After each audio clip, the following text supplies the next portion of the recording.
한 목소리로 읽습니다. 하나님이 자기 형상 곧 하나님의 형상대로 사람을 창조하시되 남자와 여자를 창조하시고 하나님이 그들에게 복을 주시며 하나님이 그들에게 이르시되 생육하고 번성하여 땅에 충만하라. 땅을 정복하라. 바다의 물고기와 하늘의 새와 땅에 움직이는 모든 생물을 다스리라 하시니라. 아멘. 자, 2019년에 이제 절반이 지났습니다. 이제 6월이 지나가고 이제 7월이 시작이 되었어요. 사실 1년의 반이 지나가고 이제 후반기에 접어들었습니다. 중요한 것은 여러분이 시간 지나는 것 또 그런 부분에서 후회하고 여러분 걱정하지 마시고요. 여러분이 있어야 될 자리는 말씀의 흐름 속에 있는 게 제일 중요해요.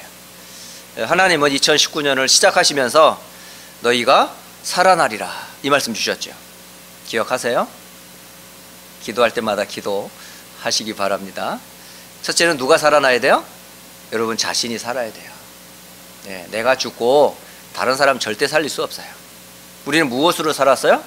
그리스도의 복음으로 살았어요. 그러니까 제가 저를 살린 복음 이거 생각하면 늘 감사해요. 어디서 내가 구원받았는지, 어떻게 내가 하나님의 은혜를 받았는지, 저희 지금까지 살아왔던 시간들을 잠깐 생각해 보면 저는 그 시간이 너무 좋아요. 아마 저를 닮아서 우리 성도들도 많이 그런 줄 알아요. 때로는 성도들 제가 이렇게 만나서 같이 포럼하다 보면 참 목사님은 구원만 얘기하면 왜 이렇게 막 울먹이는지, 나도 목사님처럼 그렇게 좀 됐으면 좋겠는데 나는 그게 잘 안 돼요, 이런 분이 있어요. 괜찮아요. 저는 좀 정이 좀 많은 것 같아요. 좀 정적인 사람인지 어쨌든 꼭 구원의 표시가 눈물은 아니지만 어쨌든 그리스도는 감정이든 이성이든 의지든 어쨌든 인격을 가지고 제가 주님을 만난 것을 표현하는 하나의 표현 방법이지 그의 기준은 절대 아닙니다. 하지만 저와 여러분이 항상 나를 살린 나의 복음, 나를 살리며 힘을 얻는 나의 기도, 내가 삶을 통해서 현장을 살릴 참 전도, 이거는 꼭 갖고 계셔야 돼요. 네. 제일 중요한 게 하나님과 여러분의 관계, 꼭 잊으시면 안 됩니다. 두 번째로는 누가 살아난다고요? 교회가 살아나야 돼요. 이스라엘의 마른 뼈와 같이 교회가 지금 힘을 잃고 있어요. 네. 아무 쓸데없이 오히려 교회가 지금 욕을 먹는 그런 시대잖아요. 지금 전국과 세계가 지금 교회가 무너지고 성도가 교회를 떠나고 후대들이 교회에 대한 매력을 잃어버리고 자꾸 불신앙과 세상 쪽으로 흘러가는 그런 시대가 됐어요. 그렇지 않습니까? 계속 교회는 문을 닫고 오히려 우상과 세상은 날이 갈수록 발전하고 급성장하고 있는데 교회는 날이 갈수록 줄고, 이게 보통 문제가 아니거든요. 왜 그럴까요? 생기의 말씀이 대언되지 않기 때문에. 마른 뼈를 붙이는 생명의 메시지가 강단에서 전달되지 않기 때문에. 결국은 교회를 살리는 키는 뭐예요? 말씀이에요. 말씀. 어떤 말씀이어야 돼요? 그리스도의 생명의 말씀이 강단에서 선포가 된다면 마른 뼈가 붙고 살이 덮이고 힘줄이 속 돋고 그리고 그 코에 생기를 불어넣을 때 살아있는 군대가 된단 말이죠. 사실 교회가 말씀의 힘이 있으면, 결국 성도 한 사람 한 사람이 말씀의 힘을 가지면 여러분은 현장을 살리는 증인이 돼요. 그래서 저는 우리 교회에 대한 자부심이 있어요. 휴스턴 안디옥 교회는 하나님이 세운 교회다. 왜 세웠냐? 복음운동 때문에. 어디로? 휴스턴과 텍사스와 미국과 전 세계에 복음운동을 위하여 하나님이 세운 교회다. 그런 중에 하나님이 한 사람 한 사람을 이런 사건 저런 문제 갈등을 속에서도 하나님이 사람들을 하나님 보내셔서 휴스턴 안디옥 교회라고는 성도로, 중직자로, 교역자로, 목사로 세운 거에 대한 자부심이 있어요. 여러분은 어떠세요? 예전에 사실은 우리가 교인 어느 교회다 그러면 참 부끄럽게 어느 교회 다니세요? 그러면 글쎄요 뭐 교회 다녀요 뭐 이런 식의 교회가 되면 여러분 교회에 대한 자부심이 없는 거예요. 어느 교회 다니세요?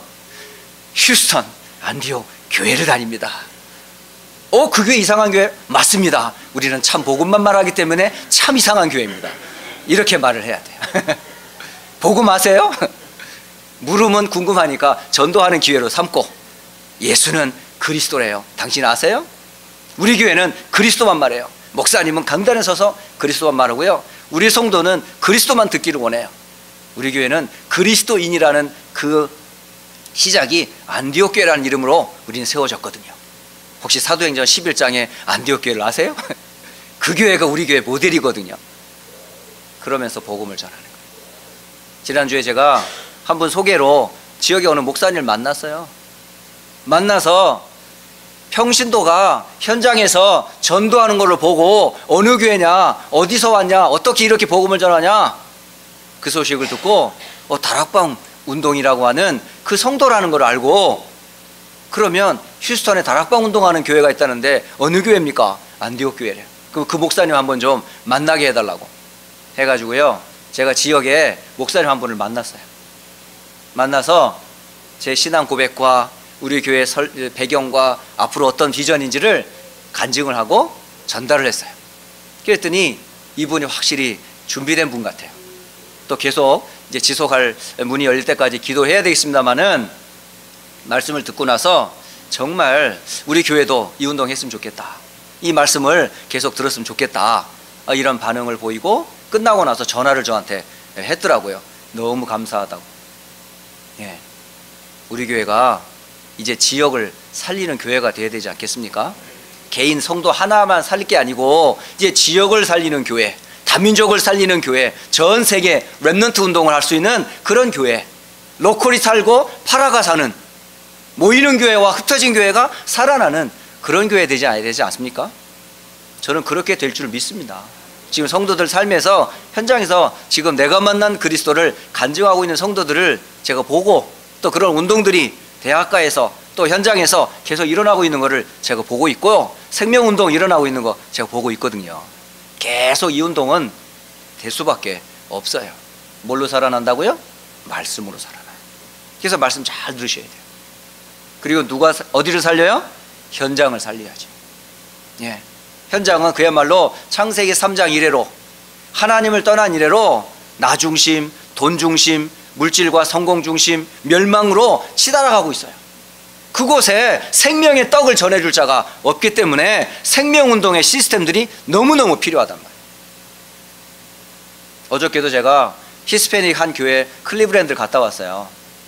그 교회 목사님을 만나고 또 성도들을 만나서 가장 기본적인 복음 전했거든요. 구원이란 도대체 무엇인가? 정말 인생의 근본 문제인 사탄과 죄와 지옥에서 구원받아야 될 이 구원을 모르고 틀린 구원, 잘못 착각하고 있는 그 구원의 신앙생활을 하는 모습들을 보면서 참 구원의 주제가 되시는 예수님은 도대체 누구신가? 이 복음을 전하고요, 함께 기도하고 돌아왔어요. 그랬더니 그분이 저보고 그러더라고요. 엘살바도르를 같이 가야 된다는 거예요. 엘살바도르에 11월 달에 자기가 초청을 받았는데 갔다 오고 나면 같이 가자고 막 그러시더라고요. 예, 우리 교회가 이런 교회예요. 지금 엘살바도르도 가야 될 그런 교회, 온두라스도 가야 될 그런 교회. 지금 전 세계에서 이 복음을 기다리고 있는 현장을 보면요, 진짜 우리가 가만히 있어서는 안 돼요. 그래서 여러분 저금 많이 해놓으세요.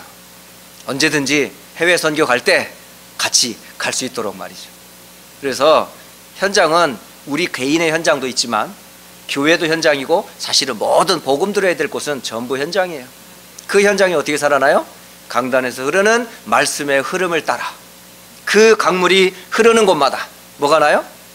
나무가 서고, 그리고 생물이 살아나고, 물고기가 헤엄치고, 곳곳마다 바다가 살아나는 에스겔 47장을 여러분 잘 기억하세요. 예, 그 흐르는 물로 인해서 모든 게 다 살아나요. 왜? 생명의 말씀이 성소에서 흐르는 물이기 때문에. 그러니까 교회 안에서 흐르는 생명의 말씀만이 아니라 이게 어디로 흘러야 돼요? 여러분 모든 삶의 현장에, 대학에도 그 복음이 들어가야 되고 지역에도 이 복음이 들어가야 되고 모든 다민족을 포함해 모든 민족이 다 복음이 들을 때까지 이 말씀은 끊어지지 않아요. 영원한 말씀이니까요. 그래서 2019년도 한 해 원단에서 시작했던 너희가 살아나리라, 이 말씀이 또 2019년에 전반기를 마치고 후반기를 가면서도 제가 계속 확인시키는 거예요. 나를 살리는 복음, 교회를 살리는 복음, 현장과 미래와 전 세계를 살릴 이 복음, 항상 여러분이 흐름 속에 거하셔야 됩니다. 그 흐름 중에 오늘은 무슨 날인 줄 아세요? 오늘은 맥추절이라고 그래요. 무슨 절? 맥추절. 맥주 날이 아니고 맥추절. 예. 보리를 거둔 날을 기념하여 드려지는 예배입니다. 왜 절기를 만들었을까요? 날짜를 왜 정해서 그날은 꼭 지켜라.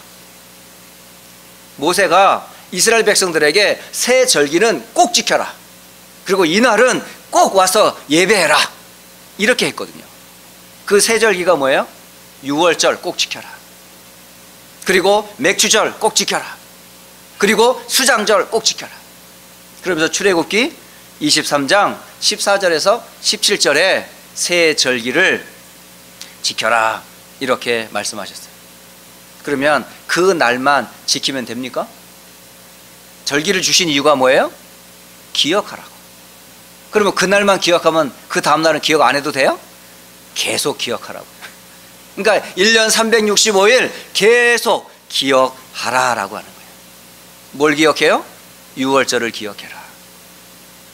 유월절이라는 그 날에 어떤 일이 벌어졌어요? 430년에 애굽에서, 노예에서, 바로의 통치에서 해방된 날을 기념한 절기, 유월절. 이 유월절의 가장 중요한 단어가 뭐냐면요, 피예요, 피. 도대체 이 피는 뭘까요? 고린도전서 5장 7절. 우리의 유월절 양 곧 그리스도께서 희생되셨느니라. 바로 유월절은 바로 그리스도를 상징하는 중요한 단어입니다. 바로 그리스도를 통해서 저와 여러분이 뭘 받았어요? 영원한 이 죄의 저주에서, 사탄의 권세에서, 영원한 죽음과 지옥에서 건진받은 구원을 항상 기억하라, 이런 뜻이에요. 단순히 이스라엘의 절기가 아닙니다. 이거는 모든 만민에게 알려져야 될 그리스도, 이 복음으로 모든 사람은 뭐가 필요해요? 구원이 필요하니까. 그래서 그것을 절기로 삼아서 기념을 하는 거지요. 그렇지만 이 구원은 한 번에 그날만 기억하는 게 아니라 평생 우리가 시작일 뿐입니다. 자, 두 번째 무슨 절이라고요? 맥추절, 또 다른 말로 오순절이라고 그래요. 바로 오늘, 바로 7월 첫째 주를 교회 절기로는 맥추절이다 이러면서 기념을 하거든요. 근데 많은 교회나 많은 성도들이 유월절 하도 많이 출애굽 얘기를 많이 들어가지고 막 그 얘기는 잘 알아요. 그런데 맥추절 잘 모르더라고요. 맥추절은 또 다른 말로 오순절이라고도 해요. 오순절. 그래서 이 날을 성경에서는 이미 모세를 통해서 광야를 지나가고 있는 이스라엘 백성들에게 알려준 절기였어요. 바로 오래된 얘기죠. 그래서 이 오순절에서 가장 중요한 단어가 뭐냐면요, 힘이에요. 힘. 다시 말하면 능력이에요. 바로 광야 출애굽한 이스라엘 백성들과 하나님이 어떻게 함께 하셨는지, 그 하나님의 능력으로 이끌어 가셨던 그 모습을 설명을 해요. 그래서 예수님조차도 이 오순절 얘기를 하셨어요. 너희든 몇 날이 못되어 세례를 받으리라. 곧 성령의 기름 부음을 받게 될 것이다. 그 날이 바로 오순절을 지칭해요. 그러니까 이미 아실 것이야. 아셨잖아요. 단 이스라엘 그 초대교회는 몰랐지만은 몇 날이 못되어 그 몇 날을 하나님 이미 예수님은 알고 계셨던 거예요. 그 날이 언제예요? 사도행전 2장 1절에 오순절 날이 이미 이르매. 바람과 불과 같은 하나님의 능력인 성령께서 모든 마가다락방의 성도들에게 임하셨던 것을 보게 되잖아요. 바로 그 능력으로 초대교회가 예루살렘으로부터 시작해서 로마까지 복음운동을 할 수가 있었어요. 바로 이 비밀이 바로 뭐예요? 능력, 힘. 이 비밀을 유지하는 키가 뭐라고요? 기도예요. 기도. 그래서 여러분 이미 구원받았고 어차피 우리가 세계복음을 할 텐데 가는 여정에서 여러분이 반드시 힘을 얻는 나만의 시간, 교회가 힘을 얻는 시간, 모일 때마다 힘을 얻는 그 시간이 있어야 되잖아요. 그게 바로 맥추절이에요. 맥추절은 그냥 단 한 번만 절기를 지키는 게 아니고 그 능력은 계속 힘입어야 돼요. 마가 다락방에 임했던 주의 성령이, 그리고 안디옥 교회 선교사를 파송할 때도 임하셨던 성령을, 그리고 에베소를 복음하고 로마도 가야 될 그 시점에 하나님의 영으로 충만했던 그 성령의 충만 속으로 모든 성도들이 들어가는 날, 그날을 보고 오순절, 맥추절이라고 말해요. 그러니까 여러분 이 시간 꼭 하루에 한 시간 한 번은 꼭 가지셔야 돼요. 나의 시간 꼭 가지셔야 돼요. 하나님 주시는 힘. 그래서 지난달에는 기도에 대한 말씀을 나눴던 거예요. 그리고 그 전에는 우리가 말씀의 흐름을 따라 전도자들이 꼭 평생 운명을 바꾸는 언약의 내용을 들었다면 이제 기도, 이젠 집중해서 이것을 응답받는 여러분이 축복을 받도록 이번 달에는 그 흐름을 따라 좀 말씀을 나누게 됐습니다. 그리고 마지막 세 번째 절기가 뭐예요? 수장절이라는 절기가 있어요. 이것은 연말에 밭에서 추수한 것을 거두어 저장했다라는 그런 뜻을 가지고 있어요. 그래서 수장절의 가장 중요한 것은 배경이라는 단어예요. 배경. 저와 여러분은 어떤 배경을 가지고 있어요? 하나님의 나라, 천국이라고 하는 배경을 가지고 있잖아요. 항상 기억하세요. 아무리 응답이 많이 오고 아무리 증거가 많이 와도 여러분이 진짜 기뻐해야 될 게 바로 뭐다? 천국에 여러분의 이름이 생명책에 기록되어 있는 것. 그게 누가복음 10장 20절에 기록되어 있는 말씀이에요. 심지어 사도 바울도 나의 배경이 하나님의 나라다 이렇게 고백을 해요. 자, 오늘 중요한 말씀의 흐름을 2019년의 흐름과 또 오늘 중요한 이 세 절기 중에 맥추절이라고 하는 절기가 그만큼 중요하다라는 말씀을 일단 말씀을 드려요. 자, 근데 오늘 제목은 뭐예요? 서밋의 길, 그리고 달란트의 시작. 굉장히 여러분 낯설지요. 여러분 이런 단어를 들을 때마다 뭐지 저건? 서밋? 달란트? 뭐 이런 단어들이 혹시 여러분 낯설 수도 있어요. 그래서 오늘 조금이나마 여러분들이 서밋이다 이런 달란트에 대한 부분들을 조금 이해를 돕도록 약간 좀 설명을 드리도록 하겠습니다. 서밋은 영어로 돼 있어요. SUMMIT. 서밋이 영어라는 뜻이에요. 영어. 근데 서밋에 중요한 뜻이 있어요. 그게 무슨 뜻이냐면 산의 정상, 탑을 얘기해요. 여러분 이제 산을 오르면 어차피 산을 왜 올라요? 정상에 올라가려고 하는 거 아니에요. 등짐을 메고 올라가는 이유가 뭐예요? 정상을 향하여. 그 정상을 보고 뭐라면 서밋이라고 그래요. 서밋. 그래서 산 꼭대기 또는 절정 뭐 이런 뜻을 서밋이라고 말합니다. 근데 이런 서밋을 세상 사람들도 다 이미 써요. 어쩜 우리 교회만 안 썼지? 세상은 이미 다 서밋이야. 제가 아까 일부에도 얘기해드렸지만 미국에 와서 제가 서밋이라는 단어를 어디서 들은 줄 아세요? 그 호텔에서 서밋 인 이렇게 돼 있더라고요. 근데 서밋 인이 너무너무 쉽게 해서 좋은 호텔이 아니야. 정상들이 모이는 호텔이어야 되는데 그 호텔을 보니까 뭐 제일 가난한 사람들이 가는 그런 서밋으로 이름을 붙였더라고요. 근데 진짜 서밋들은 그런 데 안 가요. 어디로 가요? 1급, 별 5개짜리 뭐 이런 데로 간다고요. 근데 그 단어는 너무 좋은데 미안하지만 이 호텔의 모습은 그냥 제일 낮은 가격에 그냥 하룻밤 대충 지나갈 사람들, 이렇게 잘못 서밋이라는 단어가 잘못 오해되고 있어요. 어쩌면 우리도 서밋이라는 어마어마한 축복의 단어를 갖고 있고 그런 은혜를 받은 사람들인데 우리의 모습은 뭐냐면 뭐 그냥 하찮은 이렇게 생각하고 있기 때문에 오늘 서밋이라는 단어를 다시 여러분 마인드를 좀 체인지를 해야 될 필요가 있겠다 싶습니다.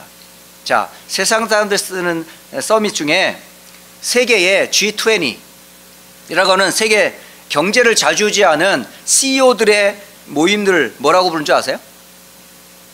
예. 세계 정상들이, 각계의 경제인들이 함께 모여서 서로 세계 경제를 포럼하고 국가의 경제를 활용할 때 모이는 그 포럼, 그 모임을 뭐라 그러는지 아시냐고요?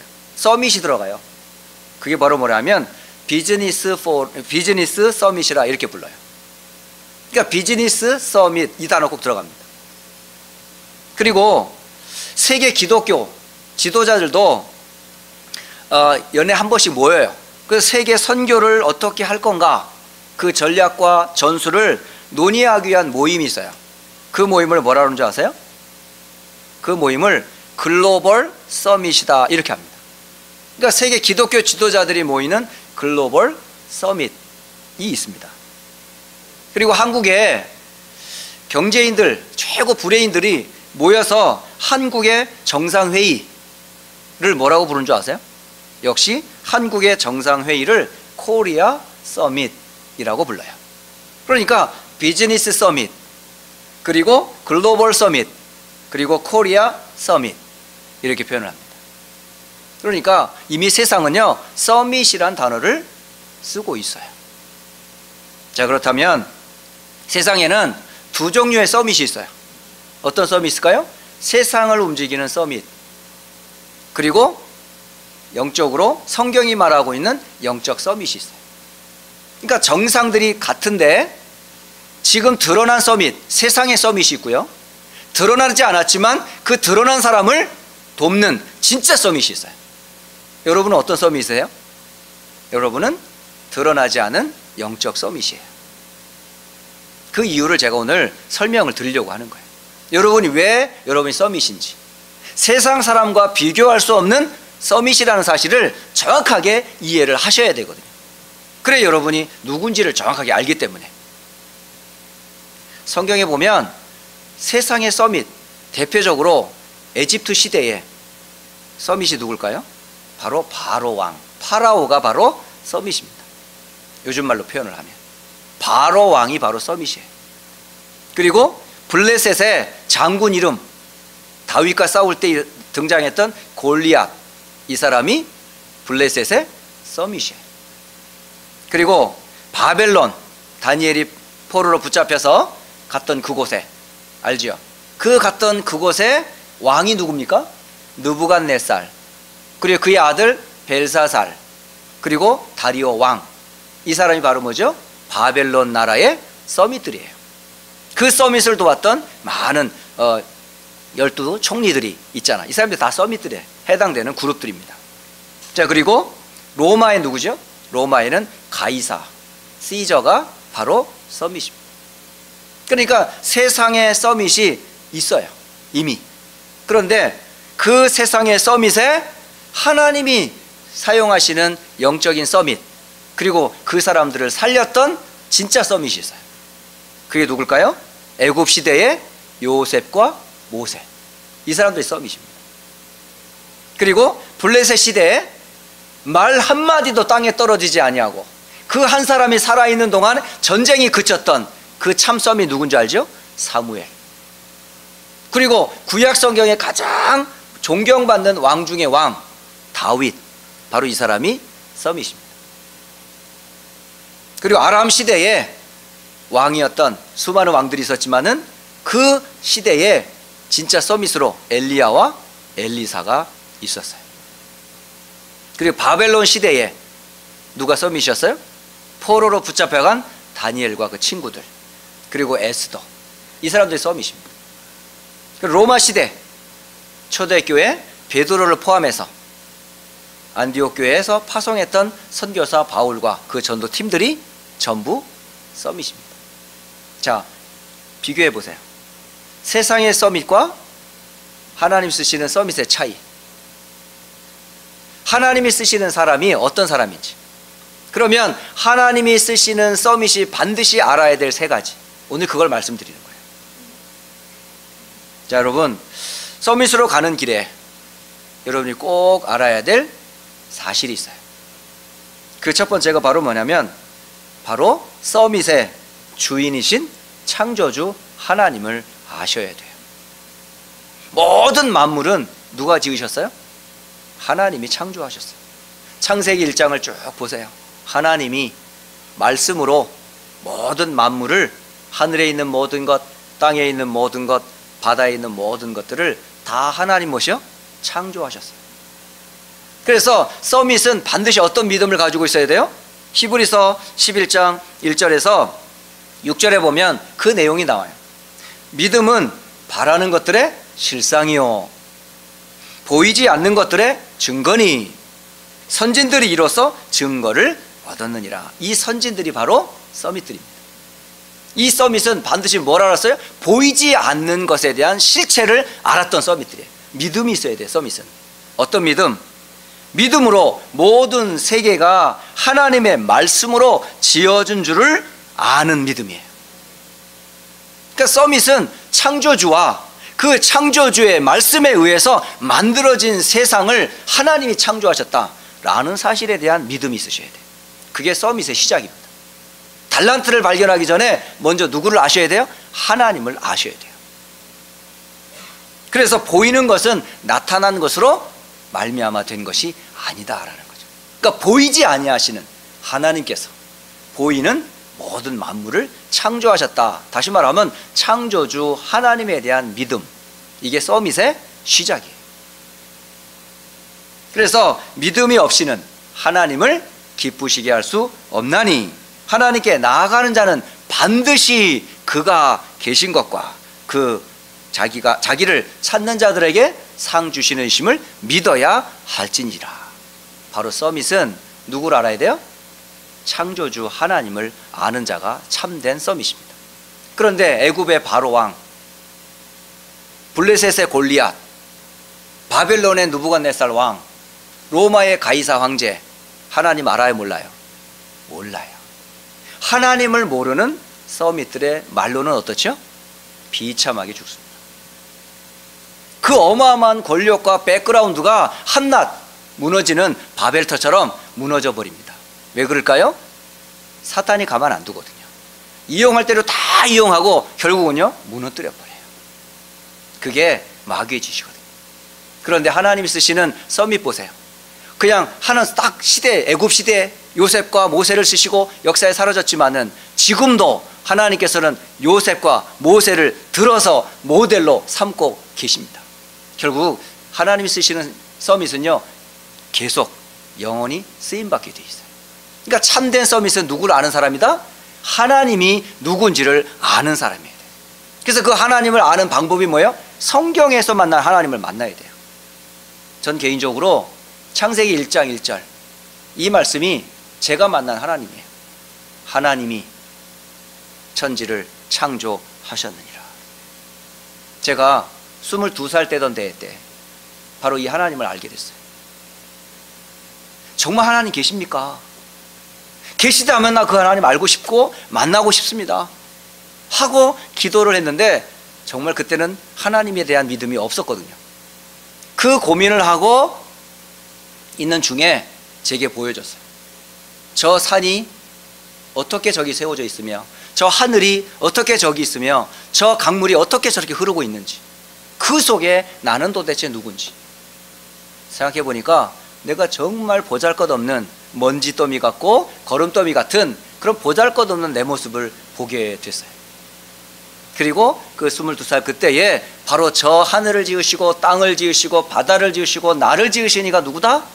하나님인 것을 그때 알고요, 제가 그때 하나님 앞에 무릎을 꿇게 됐죠. 정말 서밋의 첫 시작은 누구를 아는 데부터 시작합니까? 나를 지으신 하나님을 아는 데로부터 시작을 해요. 모든 만물이 하나님이 지으셨다는 사실. 대표적으로 구약 성경에 다윗이 그렇게 이스라엘의 왕이 되고 역사에 존경받는 서밋이 될 수밖에 없었던 이유가 뭔지 아세요? 바로 다윗은 하나님이 누군지를 너무 정확하게 알고 있어요. 왕이 됐음에도 불구하고 자기를 지으신 하나님을 왕으로 모셨던 사람이에요. 그 대표적인 예가 구약성경 역대상 29장 11절에서 12절에 기록이 되어 있어요. 바로 다윗의 고백이죠. 여호와여, 위대하심과 권능과 영광과 승리와 위엄이 다 주께 속하였습니다. 이렇게 기록합니다. 그리고 천지에 있는 모든 것이 다 주의 것입니다. 여호와여 주권도 주께 속하였고 주는 높으사 만물의 머리이심입니다. 그러니까 모든 만물의 머리가 누구다? 바로 하나님이세요. 부와 귀가 주께로 말미암고 또 주는 만물의 주제, the ruler, 통치자가 되시고 손에 권세와 능력이 있사오니 모든 사람을 크게 하심과 강하게 하심이 주의 손에 있나이다. 참 멋진 다윗의 고백이에요. 바로 진정한 서밋이 고백할 내용이 그겁니다. 여러분, 렘넌트들이 성공했을 때 그 성공을 여러분요 하나님 앞에서 성공이라는 사실을 알아야 돼요. 그 나를 높이신 분이 누구예요? 나를 교수로 세우고 나를 의사로 세우고 나를 변호사로 세우고 나를 목사로 세우고 나를 각종 직분의 현장에서 사업가로 비즈니스맨으로 하나님이 세운 그 자리를 누가 세우셨다? 하나님이 세우셨다. 모든 영광은 누구에게 돌려야 된다? 마땅히 하나님께 돌려야 되는 거예요. 이게 진짜 계속 쓰임받는 서밋들입니다. 바로 다윗이 그런 사람이었죠. 그래서 서밋으로 가는 길에 반드시 첫 번째 아셔야 될 건 뭐죠? 서밋의 주인이신 하나님을 아는 참된 믿음이 있어야 한다. 이게 첫 번째 메시지. 자, 그런 하나님께서 저와 여러분을 어떻게 지으셨어요? 두 번째, 여러분이 꼭 두 번째 기억해야 될 두 번째 단어, 바로 하나님이 여러분을 서밋으로 창조하셨습니다. 하나님이 하나님의 자기 형상 곧 사람을 만드셨다, 이렇게 돼 있어요. 그러니까 창조주 하나님이 저와 여러분을 서밋으로 만드셨다니까요. 원래 인간이 서밋이에요. 아세요? 하나님 다음 가는 존재라니까요. 이런 어마어마한 존재로 지으셨단 말이에요. 그 질서만 유지하면요 모든 걸 다 정복하고 다스릴 수 있었을 텐데 그걸 뒤엎어버렸잖아. 누가? 사단의 꼬임에 빠져가지고. 어마어마한 축복을, 그 주신 신분과 그 권세가 어마어마한데 하나님과 그 질서를 유지하지 못한 관계로 완전 타락한 결과 서밋의 축복이 아니라 땅의 저주를 그대로 살고 가야 되는 그런 신세가 되어버렸다. 그래서 두 번째 믿음이 무슨 믿음이냐면 하나님이 누구이신지, 두 번째 나는 누구인지에 대한 정체성을 분명히 알고 있어야 참된 서밋이다. 여러분, 인간이란 무엇인가 라는 이 정의 있죠, 데피니션. 여러분 누굽니까? 라고 할 때 정확하게 성경적인 정의를 내려보세요. 나는 누굽니까? 이렇게 질문할 때 나는 하나님의 형상대로 지음받은 자이다, 이렇게 돼야 돼요. 아닙니까? 하나님 원래 인간을 하나님의 형상대로 창조하셨어요. 그 하나님의 형상대로 지음받은 자에게 하나님 뭐 하셨습니까? 복을 주사 생육하고 번성하고 땅을 정복하고 다스리도록 우리를 뭐죠? 서밋이 가지고 있을 탤런트까지도 다 이미 주셨어요. 그러니까 하나님의 형상과 그 세상을 다스릴 만한 탤런트를 이미 주셨다니까요. 아닙니까? 그러니까 그게 오늘날 말하면 그게 직업이라는 거예요. 직업보다 더 중요한 건 여러분이 누군지를 아는 거예요. 내가 누구냐? 내가 하는 이 일은 어떤 일이냐? 바로 하나님과 나와 일과 이 관계를 잘 여러분이 아셔야 됩니다. 그래서 하나님께서 사람을 창조하셨습니다 라는 믿음이 서밋이 갖고 있어야 될 두 번째 믿음이에요. 자, 그럼 세 번째 가지고 있어야 될 세 번째 믿음이 뭘까요? 그 믿음이 바로 하나님께서 모든 만물을 창조하시고 만물 가운데 나를 하나님의 형상으로 창조하시고 지혜와 모든 지식을 부어주셔서 그걸로 끝나는 게 아니잖아요. 뭐죠? 에덴 동산을 창설하시고 그 에덴 동산에서 뭐 하도록요? 그 땅을 경작하고 관리하라고 맡기셨다니까요. 바로 여러분의 필드가 에덴 동산과 같단 말이죠. 여러분의 직업 현장이, 여러분의 학교 현장이, 여러분의 모든 삶의 현장이 하나님이 나를 당신의 형상으로 만드시고 이 직장과 이 학교와 이 삶과 가정을 하나님께서 관리하고 하나님의 영광을 드러낼 그런 현장으로 에덴 동산을 만드셨듯이 여러분이 있는 현장이 바로 이곳입니다. 바로 서밋이 있는 그 자리가 하나님 맡기신 최고의 현장이기 때문에 여러분이 그런 은혜를 계속 유지할 수 있으셔야 돼요. 그래서 저는 오늘 이 말씀을 가만히 묵상하면서 그렇구나. 내가 하나님의 형상이라면 썸이시구나. 아, 그렇구나. 결혼한 만남을 갖게 된 아내가 바로 썸이시구나. 아, 정상들의 만남이구나. 여러분 아내가 그렇게 보입니까? 옆 사람 한번 보세요. 부부가 안에 앉아있는 분 보고 아내가 서밋으로 보이세요? 남편이 서밋으로 보입니까? 꼴을 보니 영 아닌데, 그래도 하나님 보실 때는 서밋입니다. 하나님이 당신의 남편을 서밋으로, 하나님이 당신의 아내를 서밋으로, 하나님이 만남을 주셨어요. 이게 가정이고 이게 결혼이에요. 여러분, 이게 가능해야 돼요. 하나님께서 우리의 가정의 주인이심을. 그래서 부부는 뭐냐? 부부간의 사랑만 되면 안 돼요. 반드시 뭐가 돼야 돼요? 남편도 주를 알고 아내도 주를 알고. 이 길을 가는 일에 걸림돌이 되는 일을 했을 때 그걸 가지 말도록 돕는 그런 배필이 돼야죠. 같이 악을 행하는데 같이 돕는 배필이 아니고 하나님을 향하는 쪽으로 돕는 배필. 그래서 하나님을 알도록 당신의 정체성이 누군지 확인시켜주는 그런 돕는 배필이 되죠. 당신 누구야? 당신은 하나님 형상이야. 나의 서밋이야. 이렇게 상대편을, 아내와 남편을 힘을 주셔야 되거든요. 막 짓밟고 무시하고 존심 상하는 얘기하고 꼴에 그러면서 말이지, 그건 하나님을 모독하는 일이에요. 여러분, 앞으로 여러분 남편, 아내 대할 때마다 서밋으로 서로 뭐하죠?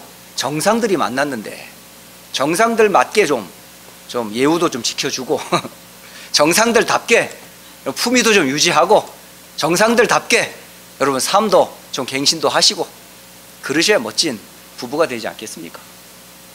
돕는 배필이라는 그런 거예요. 자, 결론적으로 말씀을 맺도록 하겠습니다. 자, 여러분, 말씀의 흐름 놓치지 마세요. 하나님은 말씀으로 일하세요. 그 말씀엔 생명의 내용이 담겨져 있어요. 그래서 여러분이 말씀 안에 거하시는 것이 여러분이 사는 길이에요. 그러면 사는 길이 무엇으로 전달돼요? 예배와 교회입니다. 그래서 하나님의 말씀이 교회와 예배를 통해 여러분의 말씀의 흐름을 따라 주시는 말씀들을 여러분의 말씀으로 인도받으면 돼요.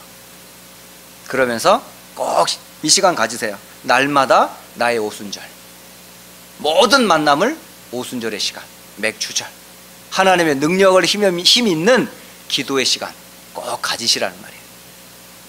그래서 저와 여러분은 누구다? 영적 서밋이다. 영적 서밋이란 말은 그리스도의 복음으로 나를 살리는 자예요. 여러분이 먼저 영적인 서밋으로 그리스도 안에서 여러분이 먼저 살아나는 거예요. 그러면 기능 서밋은 뭐예요?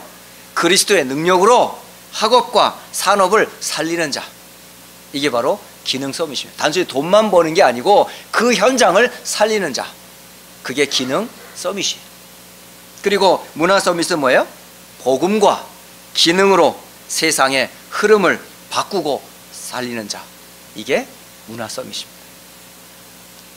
7월 한 달 동안은 서밋에 대한 얘기를 계속 할 거예요. 그리고 하나님이 주신 말씀의 흐름을 전달할 겁니다. 오늘 가장 첫째 시간이지만은 서밋의 길, 달란트의 시작. 기억할 것은요, 창세기 1장과 2장을 이번 한 주간 계속 묵상해 보세요.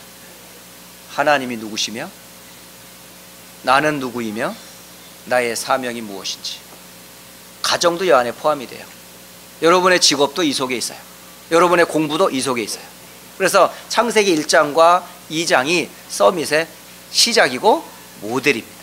그래서 한 주간 이 창세기 1장과 2장을 읽으시고 묵상하시면서 오늘 주신 말씀을 더 깊이 누리시기를 주 예수 그리스도 이름으로 축복합니다.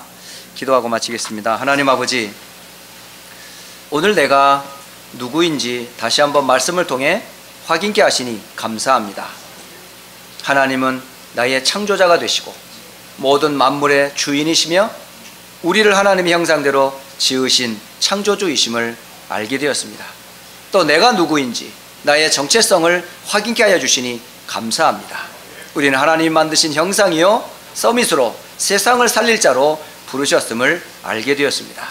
이제 우리에게 맡겨진 일, 학업, 모든 삶이 하나님이 맡기신 에덴 동산인 줄을 알고 이 언약을 가지고 현장을 살리는 영적 서밋으로, 기능 서밋으로, 문화 서밋으로 쓰임받게 하옵소서.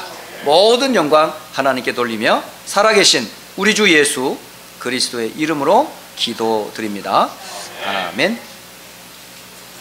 함께 찬송가 우리 191장 함께 하시면서 준비하신 헌금하겠습니다.